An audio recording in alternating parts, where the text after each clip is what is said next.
దేశవ్యాప్తంగా సంచలనం సృష్టించిన నీట్ యూజీ పరీక్ష ప్రశ్నాపత్రం లీకేజీ ఉదంతంలో మరో పెద్ద తలకాయను పోలీసులు అరెస్టు చేశారు. బయాలజీ లెక్చరర్గా కొనసాగుతూ నేషనల్ టెస్టింగ్ ఏజెన్సీలో పేపర్ సెట్టింగ్ కమిటీలో సభ్యురాలిగా ఉన్న పూణేకి చెందిన మనీషా గురునాథ్ మాథేరాను సీబీఐ అధికారులు అరెస్టు చేశారు. ఇప్పటికే అరెస్ట్ అయిన మరో మాస్టర్ మైండ్ రసాయన శాస్త్ర అధ్యాపకుడు పివి కులకర్ణిని లోతుగా ప్రశ్నించడంతో ఈమె పేరు బయటపడింది. బయాలజీ పేపర్ లీకేజీకి మనీషా ప్రధాన కారకురాలు అని సీబీఐ పేర్కొంది.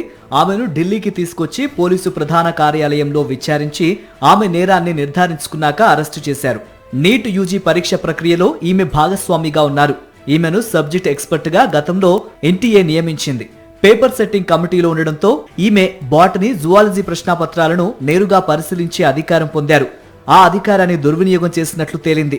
ఈ ప్రశ్నల్ని తనకు లక్షల రూపాయలు చెల్లించిన కొంతమంది నీట్ యూజీ అభ్యర్థులకు చేరవేసినట్లు సీబీఐ దర్యాప్తులో వెల్లడైంది. మహారాష్ట్రకు చెందిన మనీషా వృత్తిరీత్యా బాటనీ లెక్చరర్.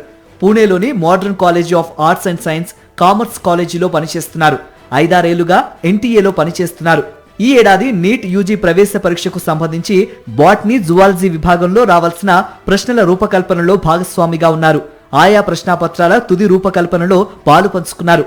ఇటు జాతీయ స్థాయి సంస్థలో కీలక భూమిక పోషిస్తూనే పూణే కాలేజీతో సత్సంబంధాలు కొనసాగించడం గమనార్హం. రహస్యంగా ఉంచాల్సిన క్వశ్చన్ పేపర్లను తెరచి చూసే సర్వాధికారం ఉండడంతో వాటిని ఈమె తస్కరించారు.